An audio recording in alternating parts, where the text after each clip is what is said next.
အားလုံးပဲမင်္ဂလာပါကျွန်တော်ရဲ့ YouTube channel အသစ်လေးဖြစ်တဲ့ Technoland မြန်မာမှာအားလုံးကိုကြိုဆိုလိုက်ပါတယ်ဒီ channel လေးမှာကျွန်တော်ဤပညာနဲ့ပတ်သက်တဲ့အကြောင်းအရာတွေနဲ့ဘုဒ္ဓရာလေးတွေကိုပတ်စဉ်မျှဝေမှာဖြစ်လို့အားလုံးစောင့်မျှော်ကြည့်ရှုပေးကြပါအောင်ခင်ဗျာဒီနေ့မှာတော့ကျွန်တော်ပထမဦးဆုံးအနေနဲ့ Gmail အကောင့်အသစ်တစ်ခုလွယ်လွယ်ကူကူနဲ့ဘယ်လိုဖွင့်ရမလဲဆိုတဲ့ဟာကိုမျှဝေပေးသွားမှာဖြစ်ပါတယ်ဆက်လက်ဆောင်မျိုးကြည့်ရှုအားပေးကြပါဦးခင်ဗျာ Let's go to my channel Okay, let's go.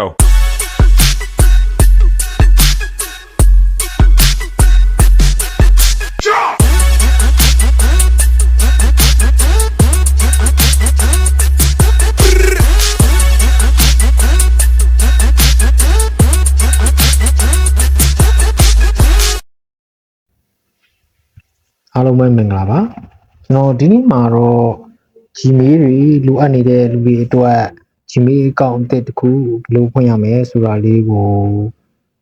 ပြောပြပေးသွားမှာဖြစ်ပါတယ်ပထမဦးဆုံးကျွန်တော်တို့ဟာဖုန်းထဲမှာရှိနေတဲ့ကျွန်တော်တို့ Gmail software လေးတွေကိုရင်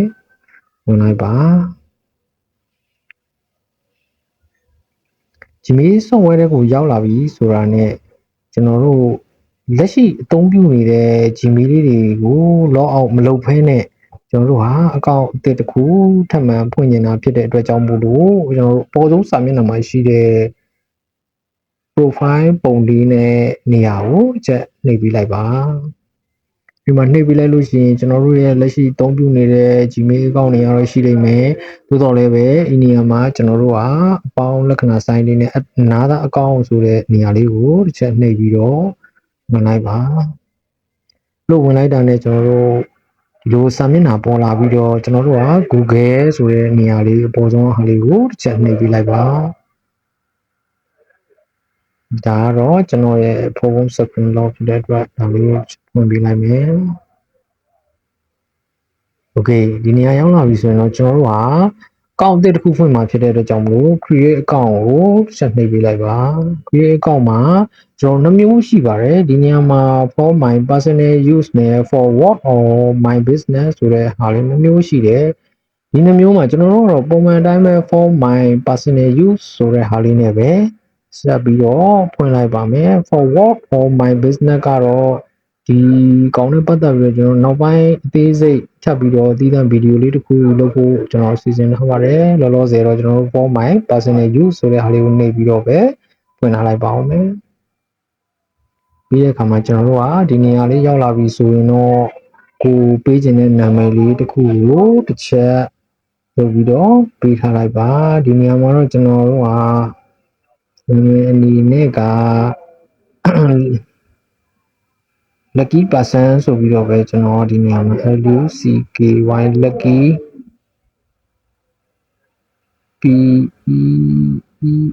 PERSON lucky person ဆိုပြီးတော့ပဲကျွန်တော်ဒီနေရာမှာနာမည်လေးတစ်ခုကျွန်တော်ဥပမာအနေနဲ့ပေးလိုက်ပါမယ်ပြီးရင်တော့ next လေးတစ်ချက်နှိပ်လိုက်ပါပြောလို့ရှိရင်ကျွန်တော်တို့ဒီမှာကျွန်တော်တို့ရဲ့မွေးသက်ကလေးကိုအဆင်ပြေသလိုလေးကြည့်ပြီးတော့ဒါတော့ map ဆိုတဲ့အခါကျတော့ကျွန်တော်တော့ January နဲ့ပဲတွားလိုက်မယ် day က9ရက်နဲ့တွားလိုက်မယ်ဒီမှာတော့ကိုအဆင်ပြေသလိုလေးပေါ့ဗျာ1900 class shape okay ပြီးတော့ရင် gender မှာတော့ male or female ရွေးပေးလိုက်မယ် male ဆိုပြီးတော့ထည့်ပေးလိုက်မယ်ပြီးတော့ရင်တော့ next ဆိုပြီးဆက်နှိပ်ပေးလိုက်ပါ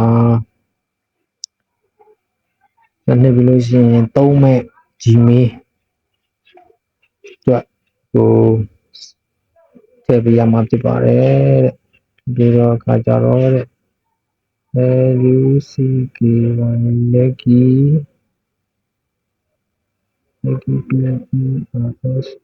lucky person ဆိုရင်ချက်ရမလားချက်နှိပ်ကြည့်လိုက်မယ်သူဘာပြောမလဲမရဘူးတွေ့လားအဲ့နေရာမှာမရဘူးဆိုရင်ကျွန်တော်တို့ကဒီမှာကျွန်တော်တို့ကနန်းလေးတွေ digit လေးတွေကိုအသုံးပြုပေးရမယ်1 2 3မရသေးဘူးခင်ဗျာမရသေးဘူး၄ဒီရော သေးဘူးကျွန်တော်ပုံစံပြောင်းပြီးတော့နောက်4 5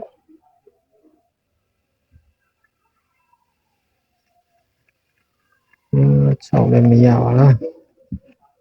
ရရင်တဲ့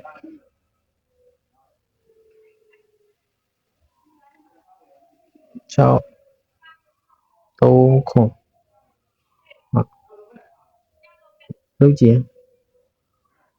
ဟောသူကပြောပြီ lucky person မှာသူ available ဖြစ်နိုင်တဲ့ဟာကိုသူပြောပြီ1 2 9နဲ့ပြောတာဖြစ်တဲ့အတွက်1 2 9ဟာ okay 1 2 9နဲ့ရပါပြီဗျာ lucky person 1 2 9နဲ့ရပါပြီ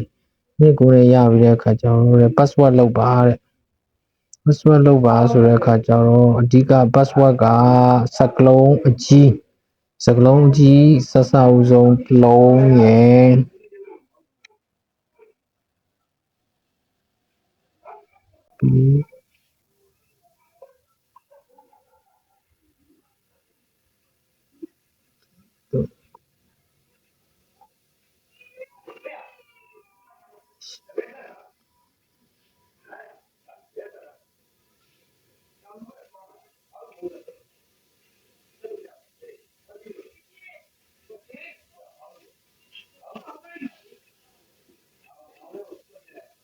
ပြီးရင်တော့ကျွန်တော်တို့က next ကိုနှိပ်လိုက်ပါကိုစိတ်ကြိုက်ပေးပြီးသွားပြီ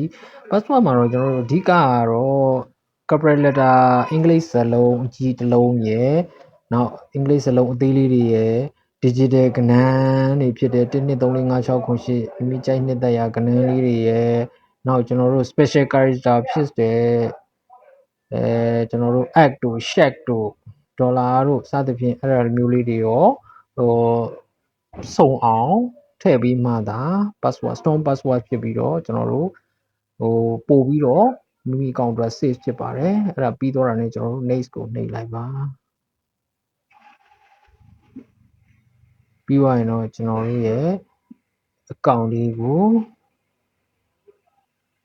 သုံးပြုနိုင်ပြီရန် Gmail တခုတော့ကျွန်တော်တို့ lucky person 129ဆိုတဲ့ Gmail ကောင်လေးတော့ကျွန်တော်တို့ရရှိပြီဖြစ်ပြီဒါချင်းအဲ့လို next နှိပ်ပြီးတဲ့အခါကျတော့ကျွန်တော်တို့သူ့ရဲ့လိုအပ်တဲ့စီမင်းစည်းကမ်းတွေကို agree လုပ်ပေးလိုက်မယ်ဆိုရင်ကျွန်တော်တို့ရဲ့ account လေးတစ်ခုဟာလွယ်လွယ်ကူကူနဲ့ပဲပြီးဆုံးသွားပါပြီ account ဖွင့်လို့ပြီးသွားပါပြီ account တင်လေးကိုရရှိသွားပါပြီခင်ဗျာ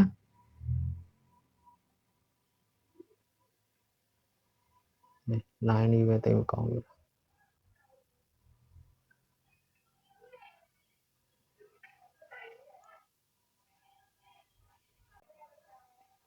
โอเค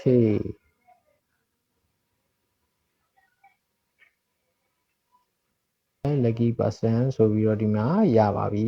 အားလုံးပဲကဲလွယ်ကူကူနဲ့ lucky person ဆိုတဲ့ account လေးကစပြီးတော့ account တစ်ခုရရှိသွားပါပြီကဲတင်လေးပါပဲခင်ဗျာအားလုံးပဲ Gmail account အသစ်လေးတစ်ခုကိုလွယ်လွယ်ကူကူနဲ့ဖွင့်လို့ပြီးသွားပါပြီနောက်ဗီဒီယိုလေးကိုဆက်လက်ပြီးတော့ကျွန်တော်စူးစမ်းပြီးတော့ထပ်မံတင်ပြပေးပါမယ်